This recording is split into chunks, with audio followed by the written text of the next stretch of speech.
Il est 15 heures passées, c'est l'heure à laquelle vous suivez votre émission de la de Kinshasa, de Brazzaville, de partout.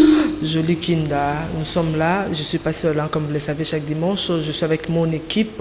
C'est avec cette grande équipe des Palabres d'enfants que nous essayons un peu de parler de ce qui se passe en République démocratique du Congo, surtout concernant nos enfants, puisque cette émission a comme cible les enfants. Nous sommes là pour rien que pour défendre le droit des enfants. Nous sommes là pour le bien-être des enfants congolais, d'abord parce que nous vivons en République démocratique du Congo. Selon les statistiques, nous le savons tous qu'en RDC, la RDC est l'un des pays avec le plus haut taux de violence basé sur le genre fait aux enfants. Mais ce qui est bizarre en cette période de confinement, nous constatons que les taux de violence faite à l'enfant est encore très élevé qu'auparavant. On se pose la question de savoir pourquoi en cette période de confinement les taux de violence faites à l'enfant doivent être encore plus élevés qu'auparavant, raison pour laquelle nous avons tenu à inviter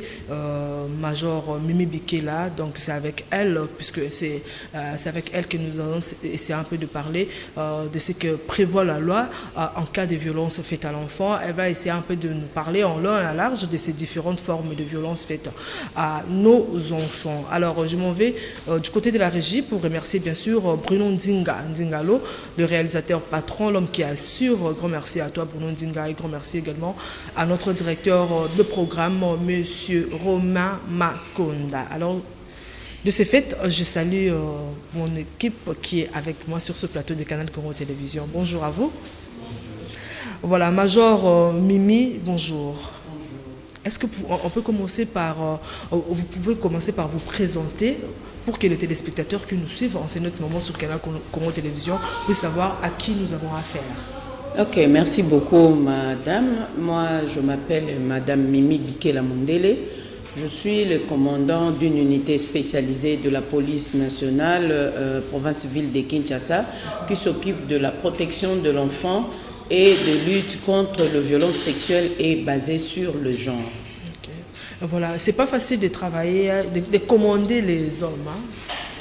Bon, commander les hommes, c'est comme partout. Quand vous travaillez, vous venez là de dire tout à l'heure que vous avez votre équipe sur place, mais dans cette équipe, je vois un monsieur, ça veut dire qu'elle est sous votre responsabilité. Et c'est la même chose avec les hommes en uniforme. Lorsque vous êtes chef et vous restez chef, donc aussi, une fois que vous avez votre autorité, vous allez commander et c'est normal. On va commencer par les débuts. Major Mimi, est-ce que vous pouvez nous définir c'est quoi la violence? Ces mots violence, quand nos enfants qui nous suivent à la maison veulent d'abord comprendre quoi, ça veut dire quoi quand on parle de violence?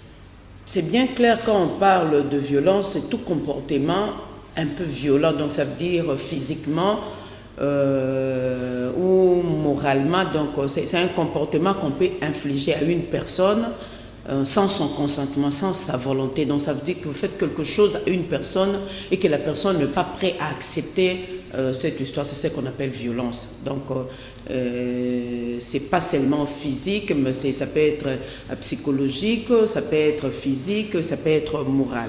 Un enfant qui nous suit en ce moment sur Canal Congo Télévision, qui est maltraité par ses parents, par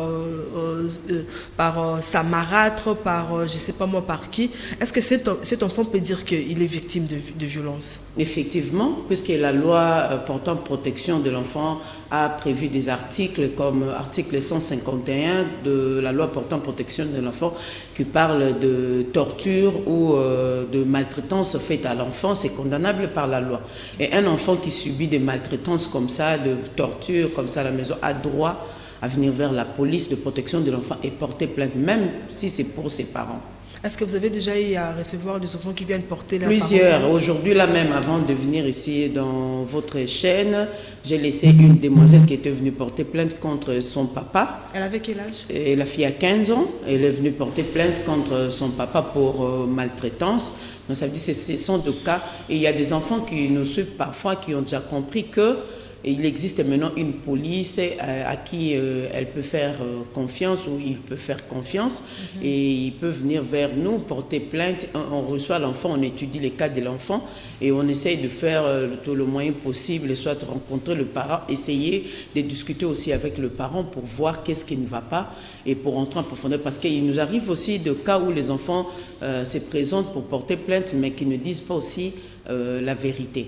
J'ai aussi un cas pareil qu'un enfant est arrivé à notre bureau mais il a raconté de bêtises. Surtout on rencontre ces cas-là pour les enfants qui atteignent l'âge de puberté, qui cherchent à tout prix comment quitter la maison, comment éviter le contrôle de parents. Ces enfants-là créent parfois des histoires, créent de mensonges, des informations qui ne sont pas vraies et qui rapportent à la police. Mais nous, en tant que police de protection, nous avons la lourde responsabilité d'étudier les cas.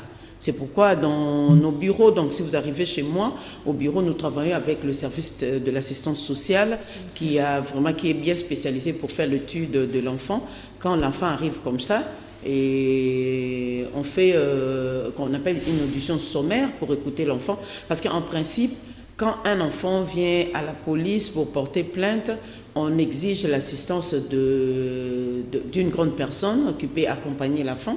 Et si l'enfant n'est pas accompagné, lorsque l'enfant arrive chez nous, directement l'assistance sociale prend cette responsabilité. Ça veut dire l'assistance sociale assiste cet enfant pour savoir qu'est-ce qui ne va pas, c'est quoi son souci.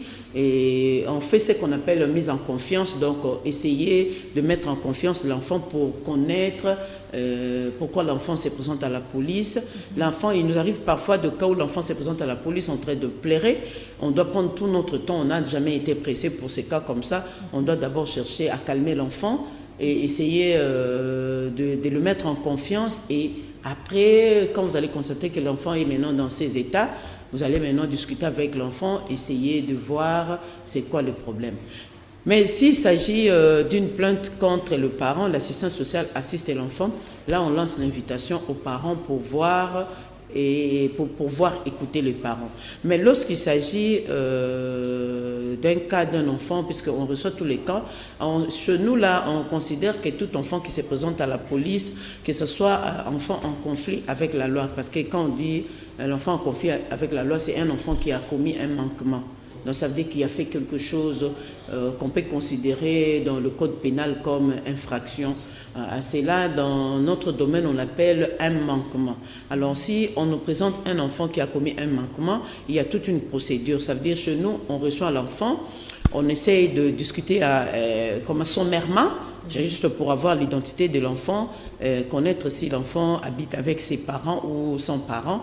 Et après cela, nous avons une procédure d'accompagnement. Ça veut dire l'assistance sociale va accompagner cet enfant vers le tribunal pour enfants. Parce que souvent, on travaille avec le tribunal pour enfants qui est son juge naturel, donc le juge naturel de l'enfant. Quand l'enfant commet un manquement, et il doit être mis à la disposition de son juge naturel. Et c'est de même pour des enfants en situation difficile parce que seul le tribunal pour enfants a le pouvoir de placer un enfant lorsqu'il s'agit d'un placement de mesures provisoires.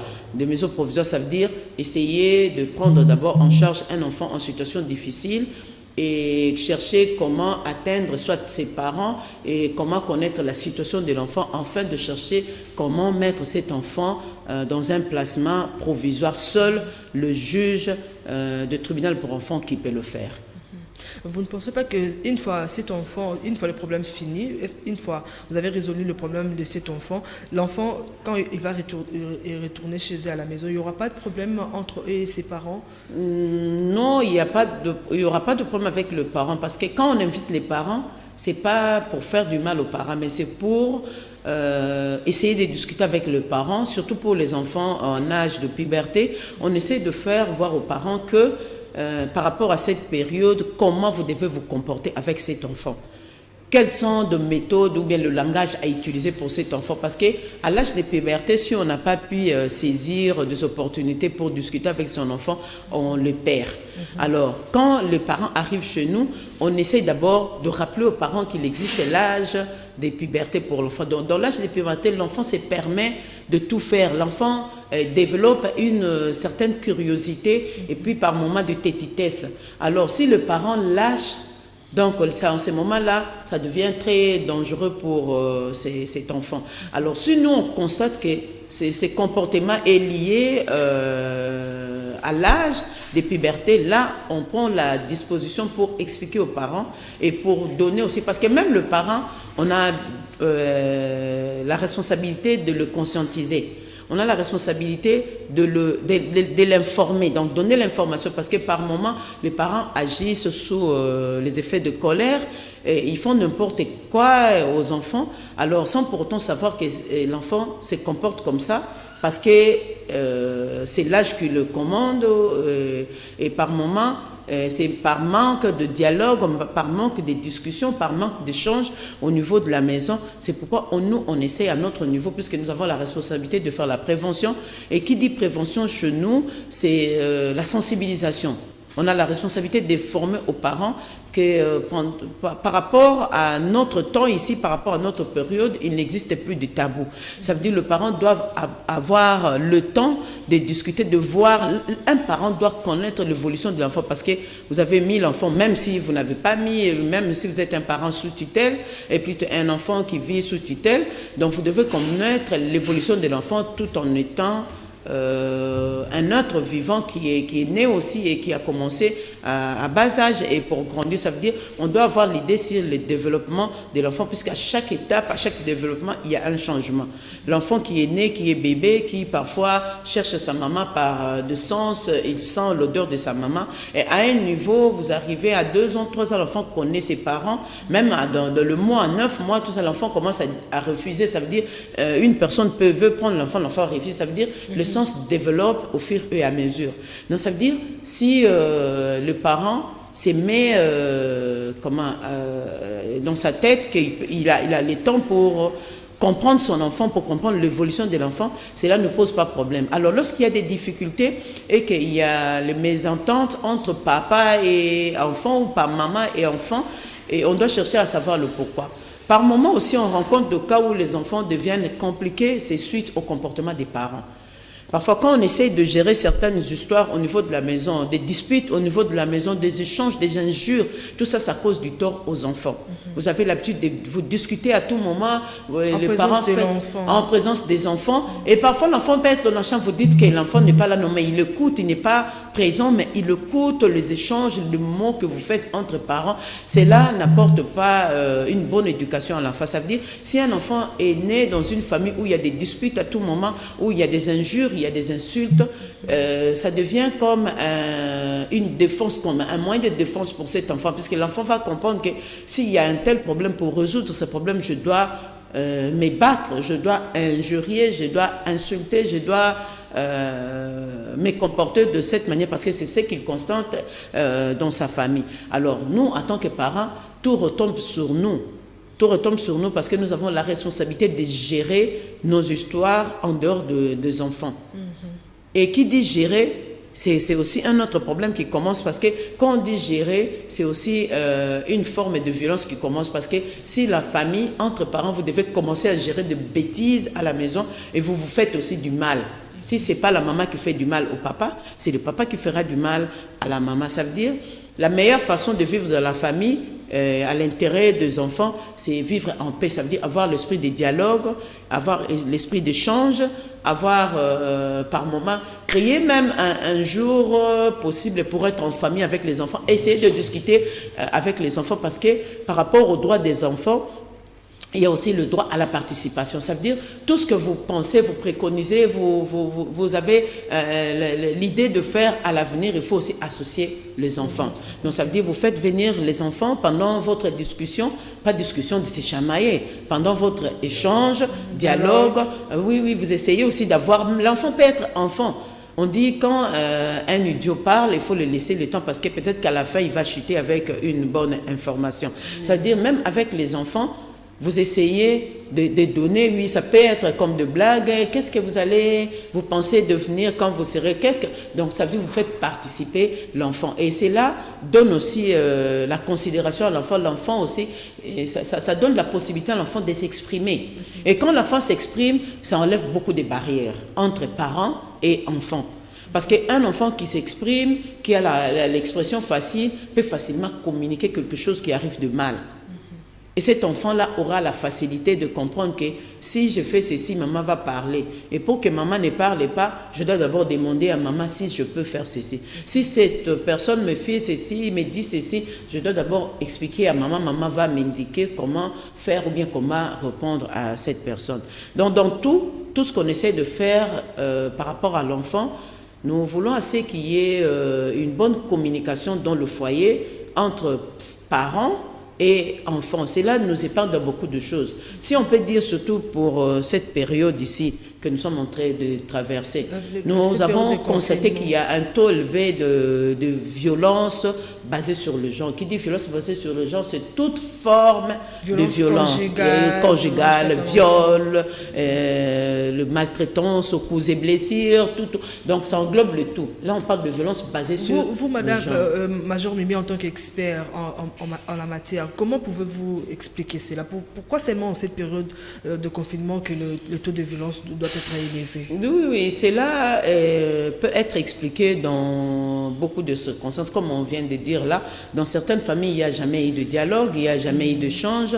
Le couple vit juste un petit moment, ça veut dire le temps juste que soit le monsieur quitte le boulot pour arriver à la maison, parfois il rentre tard, fatigué, il dort, il n'a pas le temps de discuter avec ni madame ni les enfants. Et par moment, il y a aussi les cas pour les femmes qui travaillent, qui font la même chose. Le matin, il se réveille, s'il fait peut-être le petit-déj pour les enfants, et pour le reste, elle est au travail, quand elle va rentrer fatiguée, c'est pour dormir. Donc ça veut dire, il n'y a pas de temps, on n'a pas vraiment le temps de se connaître. Et parfois, on a même du mal à connaître ses propres enfants. Mais ce temps de confinement ici a créé on se retrouve du matin au soir. Oui, a créé quelque chose, a créé beaucoup de découvertes. Ça veut dire, certains parents commencent à comprendre, bon, mon enfant est devenu comme c'est comme ça qu'il réfléchit. C'est comme ça. Alors, ça dépend maintenant de la manière dont ses parents vont prendre ces comportements qu'ils constatent à peine. Alors, et il y a aussi des nervosités. Le fait de rester à la maison depuis le matin jusqu'au soir sans rien faire. Et avec nos histoires ici d'électricité qui parfois n'est pas là. Donc on est obligé de se voir et de se parler, vouloir de gré ou de force. Ça veut dire, si peut-être qu'il y a du courant, et ça pose toujours problème. Parce qu'à la maison, ce n'est pas dans toutes les chambres qu'il y a de télé, ce n'est pas dans toute la maison qu'il y a de télé. Donc ça veut dire, s'il y a un poste téléviseur au salon, ça veut dire c'est pour tout le monde. Et en ce moment-là, tout le monde veut suivre la télé. Mais qui va suivre quoi? Parce qu'il y en a de fans de novelas, il y a fans de A+, il y a fans de RTNC, il y a fans de CCTV, il y a fans de chacun veut suivre ce qu'il a l'habitude de suivre. Maintenant, avec une seule télé, ça va se passer comment? Il y aura des énervements. Donc, soit c'est le papa qui prend l'autorité pour garder la télécommande. Et tous les enfants maintenant traitent papa de méchant. Parce qu'en ce moment-là, vous savez, avec les enfants, si on leur refuse de suivre les dessins animés, ça c'est un problème. C'est un problème. Alors en ce moment-là, papa veut suivre, je ne sais pas quoi à la télé, l'enfant veut suivre les dessins animés. Il y a même des enfants qui prennent la télécommande, qui gardent, on cherche ça et puis elle est restée muette, elle ne parle pas. Personne ne retrouve la télécommande, donc on est obligé de suivre ce qui était déjà resté à la télé. Maintenant là, ça pose problème. Maintenant, si le papa n'a pas l'habitude de discuter avec les enfants, il veut se montrer papa. Autoritaire. Les enfants aussi se montrent enfants. Ça pose problème. Ça crée maintenant des barrières. Et quand papa se sent énervé, puisqu'il est plus fort, il tape soit sur l'enfant, soit sur la maman qui est toujours victime de ne pas bien éduquer ses enfants. Alors là, on dit directement, voilà, c'est comme ça que vous restez avec ces enfants. Donc, ça tout retombe sur les mamans. Donc, à cause... par le fait de rester ensemble, la maman est victime de beaucoup de choses maintenant là. Mais Major Mimi, qu'est-ce qu'il faut faire pour éviter tout cela? Ce qu'il faut faire, il faut créer le climat d'échange, le climat de dialogue, savoir se supporter. Parce qu'on comprend maintenant qu'on est marié depuis longtemps, mais on n'a pas vraiment eu le temps de discuter longtemps. Mais c'est le confinement qui nous a donné l'opportunité parce qu'on ne sait plus mentir. On avait l'habitude de dire, je cours vite au travail, mais au travail, on a officiellement dit qu'il y a un service minimum. Ça veut dire, si tu vas aller aujourd'hui, parce que c'est son tour de travail, demain tu ne seras pas au travail, donc tu es obligé de rester à la maison. Donc on ne sait plus beaucoup mentir. On n'a pas le temps d'aller se mettre dans des coins pour passer un peu le temps qu'on avait toujours pour éviter le bruit à la maison. Ces temps-là nous est maintenant imparti obligatoirement. Donc nous sommes obligés de rester avec les enfants à la maison, écouter leur bruit, ce qu'on n'a pas l'habitude d'écouter. On a l'habitude de rester longtemps au bureau seul, on n'écoute rien, peut-être qu'on écoute de grandes personnes. Maintenant, tout ce que les enfants font comme bruit, ça pose problème. Ça devient comme des cacophonies et ça énerve facilement. Et quand ça énerve, le comble c'est que le plus fort tape sur le moins fort. Donc, c'est ce qui a fait qu'on constate qu'il y a beaucoup de cas de violence conjugale. Donc, le cousin blessure à la maman. Il y a, la fois passée même, on a eu un cas où on avait reçu un appel anonyme où un monsieur commençait à se battre avec sa femme depuis 23h jusqu'à 3h. On est allé récupérer cette femme à 3h. Curieusement, la femme était à terre. Et quand on a pris la femme, le monsieur s'est enfermé dans la chambre. Alors, comme on avait constaté que la femme était grosse, à terme, on a dit d'abord récupérer la femme pour l'amener au bureau. Mais arrivé au bureau, on sentait qu'elle ne se sentait pas bien. On l'a envoyée à l'hôpital, là où elle a l'habitude de prendre le soin. Et arrivé là-bas, à 5h du matin, elle met au monde. Et l'enfant était en bonne santé. En bonne santé. Donc, c'était un cas un peu compliqué. Alors, on s'est dit, si on n'était pas arrivé, ça allait être un peu compliqué parce que la raison pour leur bagarre, bon, on n'a pas pu entrer en profondeur puisque juste après la naissance, la maman a dit elle-même pardonner à son mari, dit non, c'est moi qui l'avais provoqué. Et par moments, on a des difficultés. Cette manière de se faire victimiser, c'est pas bien. Accepter sa faute facilement, parfois, c'est une habitude, c'est une mauvaise habitude. Le fait de se condamner, on s'est dit, donc on est victime de quelque chose, mais on s'est dit, c'était ma faute. Vous allez vous condamner par rapport à quoi? Il faut exposer votre cas. On va faire la part de choses qui est dans la faute et qui n'est pas dans la faute. Et le fait de taper sur cette femme enceinte comme ça, c'est une faute grave par rapport à la loi portant protection de l'enfant. Puisque ici on parle enfant, et nous avons la responsabilité de protéger l'enfant avant, pendant et après. Et cet enfant qui est dans le ventre de sa maman a droit à une protection. Et c'est monsieur qui tape sur une femme enceinte, comme ça il est condamné par rapport à la loi portant protection dans son article 143 et cela est vraiment préjudiciable. Que dit cet article? Le papa sera condamné de combien de temps? C'est déjà de 2 à 5 ans de prison.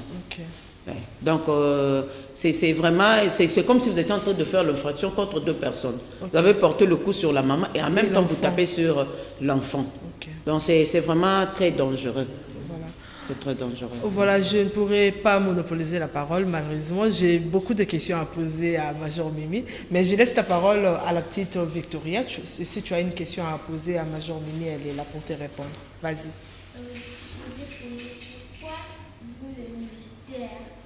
Si vous avez arrêté quelqu'un qui a violé pendant 3 jours, bien 4 jours, vous leur laissez à la liberté. Ok, merci beaucoup pour la question. Nous, qu'est-ce qu'on a l'habitude de dire pendant notre sensibilisation? Le fait de mettre la main, d'arrêter la personne qui a commis un cas de viol à l'égard d'un enfant, d'une grande personne, ça fait partie de traitement. Ça veut dire une personne violée est parfois traumatisée. Mais si la personne est traumatisée, avant de faire une prise en charge de cette personne, l'arrestation de son auteur, de son bourreau, fait partie des traitements. Ça veut dire que tel qu'un enfant qui est violé, et si vous donnez l'information à l'enfant qu'on a arrêté la personne qui vous avait violé, ça soulage l'enfant. Ça soulage l'enfant. Vous allez sentir directement que l'enfant va sentir comme un ouf de soulagement. Maintenant, par rapport à la question de notre bébé qui demande pourquoi la police relâche une personne violée après 3 jours. La police ne relâche pas La police n'a pas la responsabilité de relâcher. La police a le devoir de mettre la main sur la personne qui a violé. Et puis, faire son PV, son procès verbal, et puis le mettre à la disposition du parquet. Ce n'est pas la police qui termine le dossier, la police envoie le dossier au niveau du parquet. Maintenant, la grande difficulté par rapport à la partie victime, c'est quoi? Quand on envoie le dossier vers le parquet, par moment, la partie victime ne se présente pas au parquet. Puisqu'avec la plainte, on doit porter plainte et puis confirmer sa plainte.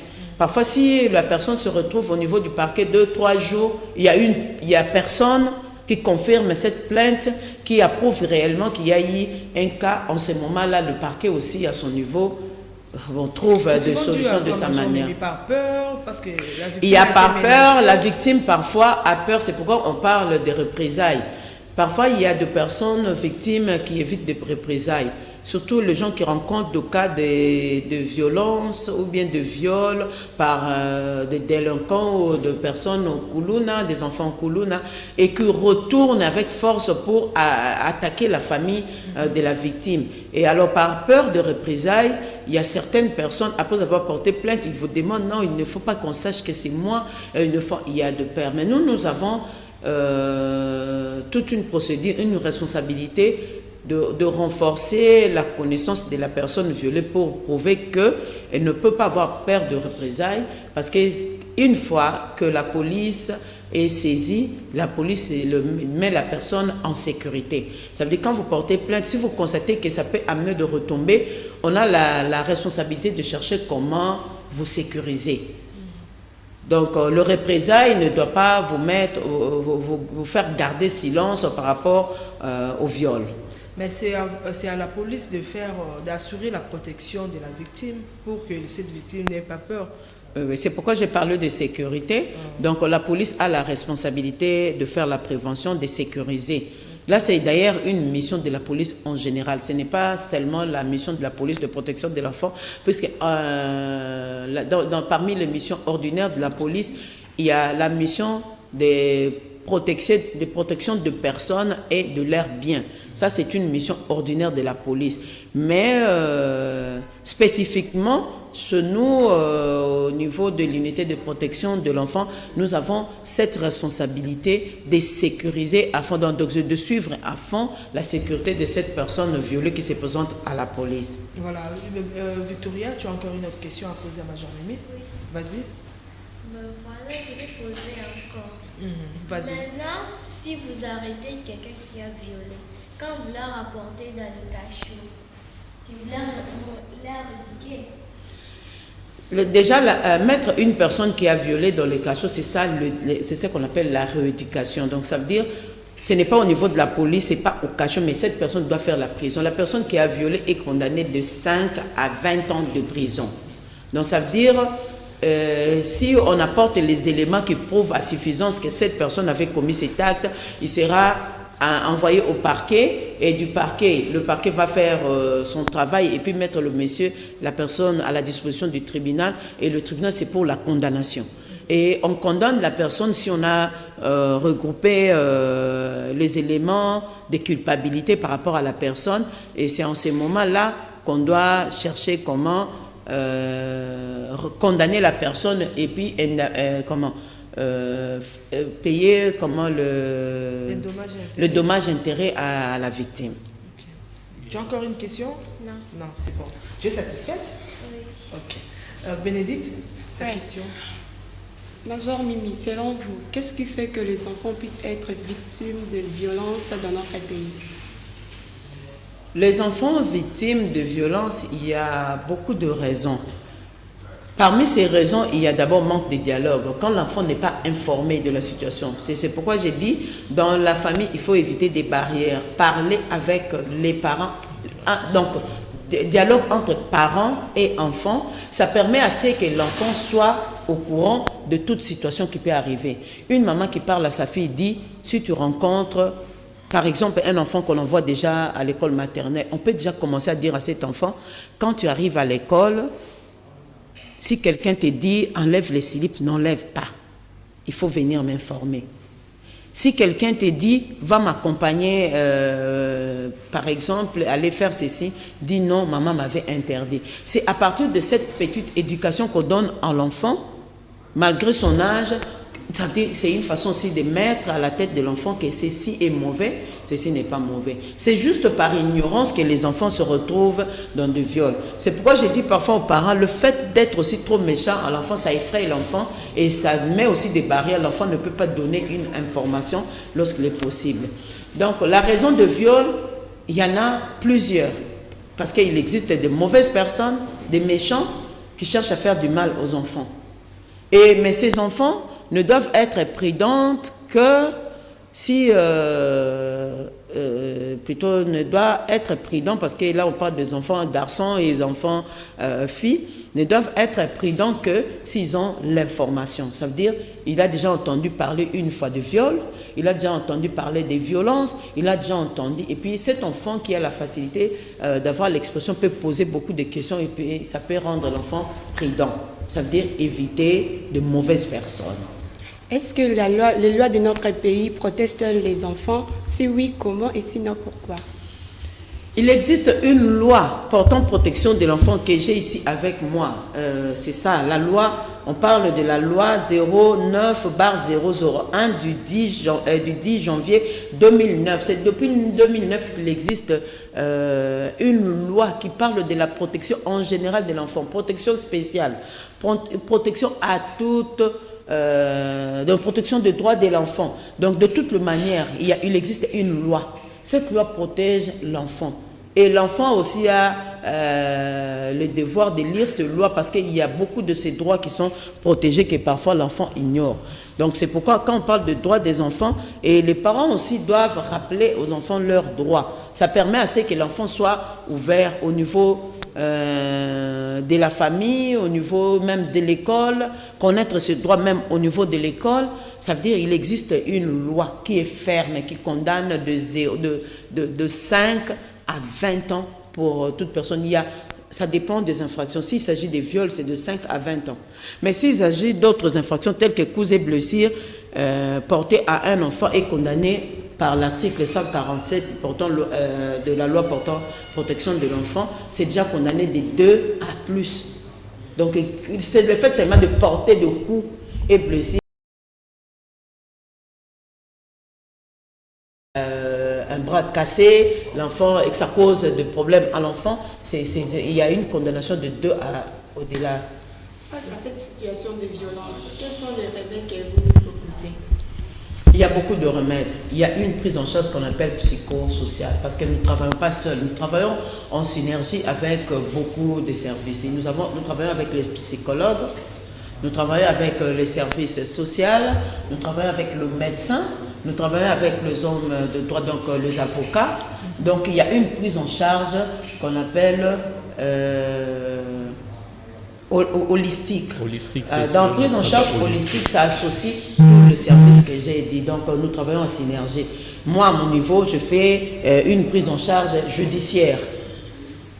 Et l'assistant social fait une prise en charge, donc lavement des mentalités. Le psychologue te prend en charge pour t'enlever dans l'esprit, puisqu'il y a ces enfants-là qui pensent qu'une fois violée, elle n'est plus importante dans la société. Non, le psychologue doit te dire, doit te faire comprendre que même si tu as été violé, ce n'est pas de ta faute. C'est une situation qui est venue, donc tu as droit à la vie, tu as droit de continuer à vivre normalement comme tu vis d'habitude. Donc ça veut dire il y a une réparation totale et puis on te retourne dans la société, tu vis normalement sans être victimisé, sans être condamné dans ton esprit. Parce que parfois les gens se condamnent, disent si on m'avait violé, c'est parce que j'étais passé dans cet endroit dans le noir. Non, on ne se condamne pas. Un cas de viol ou certaines violences, c'est un cas qui nous arrive, qui peut arriver à tout le monde. Même de grandes personnes peuvent subir des viols et des violences. Ça veut dire qu'on ne peut pas se condamner, on ne peut pas se victimiser. Lorsque vous avez quelque chose qui vous dérange, essayez d'approcher quelqu'un de la police ou bien de n'importe quel service. Il y a le service social, il y a le service. Essayez de discuter. Toujours, il faut avoir l'esprit ouvert pour discuter parce que plus on garde le mal qu'on a, plus on se fait encore du mal. Donc ça veut dire il faut par des opportunités, si vous avez déjà entendu une fois parler de l'unité de protection de l'enfant ou bien parler d'un service qui s'occupe de viol, essayez de le rapprocher et puis discuter avec et vous allez voir votre soulagement par rapport à votre situation. Major Mimi, j'ai une préoccupation parce qu'il y a des enfants qui nous suivent à la maison qui sont victimes de viols. Elle a été violée.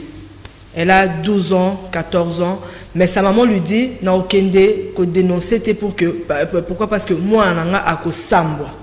Na okende ko dénoncer parce que moi nanga akozanga libala. Pour ceux ba na nanga olinga bala moi na oyo ba violaki.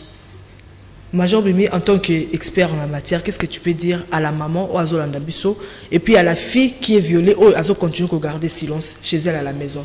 Merci beaucoup pour la question. Laisse-moi vous dire qu'au sujet de viol, de violence, et ça le fait qu'il y a la famille, toujours détruire moi na mon kobo quelque part. Parce que yo maman au bombi le kumu la famille, moi na koso à kosamboité.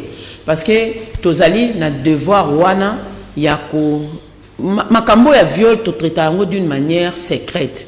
C'est pourquoi ce que le législateur a eu l'idée à créer une unité à part où ils ont s'occupé de la viol, ça veut dire ils ont manière réservée il y a traiter quand on a viol les alités mutumo ba indexé ba bazuyane likolo kwa na sanya mapa que yo wana ba violé maman ko ya d'une manière secrète to kokota mwana to est-ce que ba kosola na mwana il y a deux endroits oyo to benga ka place ya koyoka bana donc il y a des bureaux où ils spécialement bazoyoka mwana po abeta lisolo na ye ce n'est pas en public nde ba koya ko beta lisolo mais mwana oyo ba violer yende mutasali te ke ba violer ye ça veut dire maman ko bomba te tant yozo bomba mais mwana ona ko violer et si la kana mutu ya mwana te aussi longtemps que ba laver ye cerveau te.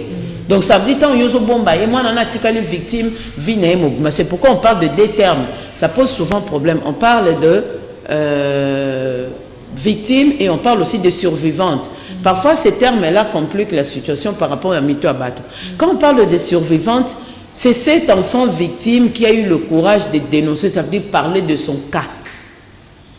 Quand vous parlez cas nayo, au commis prise en charge, c'est en ce moment-là to bengio survivante. Donc ça veut dire moi on a abimi na katia souffrance naie a koki ko répondre vie naie normalement et puis a koki ko servir na ko songa pe baninga mususu que ce qui kaeli oboye il faut kende koloba mais mutu oyo azo garder silence basi ba violer ye ba viola kaye bazo songela asa victime vie naie mobimba to uti ko zo baka ebele depuis makambo ya confinement nous avons constaté que ezali pe lisusu na ba parents oyo bango mo bazo bebisa bana na bango moko. Je ne sais pas si cela est dû à quoi. Ça ne peut pas être sujet de confinement, mais c'est un mauvais comportement qui existe toujours, mais peut-être après un moment ça se découvre. Oh papa a bebisi mwana ya ye moko. Souvent baka ende mwana bana ba umela kana ki victime parce que comme on a sur bosolu na mwana ko yoka papa bandai ko simbanga depuis na zaki na 11 ans. Mais na 11 ans na sa yebisi mwana ke soki na meki ko yoka mona munoko bato na kubengana na yo na maman na yo donc asa kotisa mwana bobangi na kati nzoto. C'est pourquoi moi je dis toujours ayez l'habitude d'avoir des conversations ensemble dans la famille, mais beaucoup plus maman azwaka temps ya kosola kotuna mwana mituna kokotia na profondeur parce qu'on a l'habitude que moi na approcher maman je voulais te dire tu veux me dire quoi moi na bangi déjà moi na continuer te maman papa avait fait quoi. Il faut donner parfois le temps aux enfants de s'exprimer. Moi, la bandi koloba, vanda loko la maman wazana maele te oyo kabiloba loba nyoso mwana koloba loba nyoso tout mais na suka lango ko mona ke non ezaki très important na landa mwana makamba ngai koloba. Bane belé baza ba victime ya viol na kati ya libota. Libanda te. Pour le tozo batant tozo beta masolo ya confinement, ba violence to ba viol zo salma actuellement mais za libanda te za la kati bandako. Na kati ba lopango alors, si on ne donne pas l'opportunité à l'enfant de s'exprimer, et l'enfant va rester victime toute sa vie. Et puis, un dossier de viol non traité, écoutez, la potati, la vie à mon amour. Comment on appelle moi si on a traumatisé, nous avons des choses qui ont une histoire à vie, azalaka violé.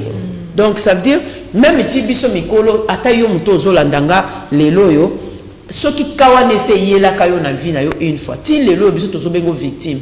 Ato so bala, ato so bota, aux ont besoin de traitement. Traitement zaka pour na bana te zali pour na mutu nyoso to o asazala victime, il y a violence. Ouais. Voilà, Tozo comme la souka, parfait. Ta question et puis on va finir avec toi. Oui, merci beaucoup Madame Jolie pour la parole. Major Mimi, moi je voudrais un peu être trop pratique. Je prends deux volets.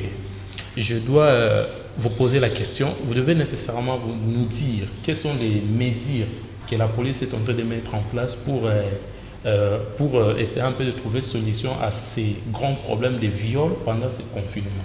Et la deuxième question, j'aimerais aussi savoir, est-ce que vous reconnaissez qu'il y a un conflit entre les juridictions civiles et les juridictions militaires? Pourquoi je dis ça?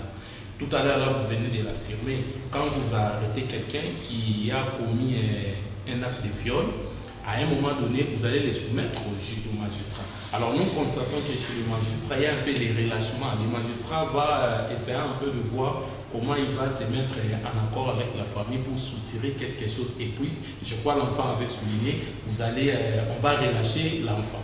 Alors que cette faute-là va nécessairement incomber et la police et les magistrats. Alors face à cette situation, quel est votre regard par rapport à toutes ces difficultés? Et souvent, je peux rajouter qu'on relâche souvent le violeur, s'il est influent, s'il a beaucoup d'argent, on ne pourra pas l'arrêter. Il faut dire, on ne pouvait pas citer, il y a beaucoup d'autorités aussi, et parfois ils utilisent leur suprématie pour essayer d'étouffer l'affaire. Alors, face à ces conflits-là des juridictions civiles et des juridictions militaires, quel est votre regard pour donner solution à ces problèmes? Bon, je vais commencer par la deuxième question.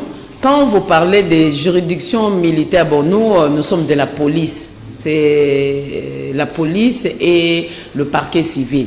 Et la police travaille sous la juridiction du parquet. Donc ça veut dire les OPJ sont contrôlés administrativement parlant par leur chef hiérarchique et judiciairement, ils sont contrôlés par le parquet. Et je peux dire là où la connaissance de l'OPJ se termine, c'est là où la connaissance du magistrat commence. Alors, je ne sais pas faire trop de commentaires. Il y a des mauvais magistrats, il y a des bons magistrats. Il y a de mauvais OPJ, il y a des bons OPJ. Ça dépend de la conscience de la personne. Mais au moins, à ce que je sache, si vous êtes au moins parent, en tant que OPJ, en tant que magistrat, et que vous relâchez quelqu'un qui a violé une personne, donc c'est une forme de méchanceté qu'on ne peut pas applaudir. Mais parfois, c'est la négligence de la partie victime. Donc, comme j'avais dit au début, c'est la négligence de la partie victime. Alors, par rapport à la question de savoir si les mesures prises par la police, c'est pour... Il n'y a pas de mesures spéciales au-delà de ce que nous avions toujours fait. Nous travaillons dans la prévention, mais ce que nous faisons maintenant par rapport à cette période où il y a eu un taux un peu élevé de viol, nous avons aussi renforcé les mêmes mesures de prévention. Ça veut dire rappeler aux parents ce que nous devons faire. Il y a des mesures préventives qu'on a prises pour le coronavirus. Ça veut dire que chaque famille doit rester en confinement. Et par rapport aux enfants, nous demandons juste aux parents de pouvoir garder leurs enfants à la maison. Rappeler le devoir, le geste barrière qu'on a dit, de se laver les mains.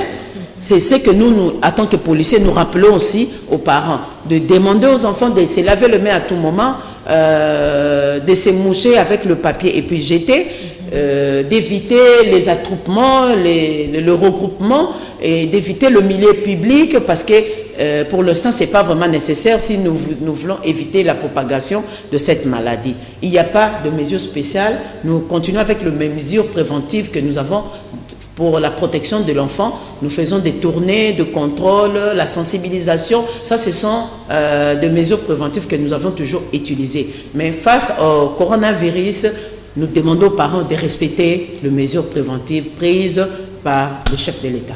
Merci beaucoup. Elle s'appelle Major Mimi Bikela. C'était un plaisir de vous recevoir sur ce plateau de Palabres d'enfants. Il y a plusieurs questions encore à poser, mais on va les faire hors caméra. Merci à toi Bruno Nzinga. C'était un plaisir vraiment de travailler avec vous. Merci à Christian Banjolo, merci beaucoup à toi. On se retrouve le dimanche prochain, 15h, même chaîne, Canal Congo Télévision. D'ici là, restez branchés sur la suite de programme de notre chaîne Canal Congo Télévision. Au revoir.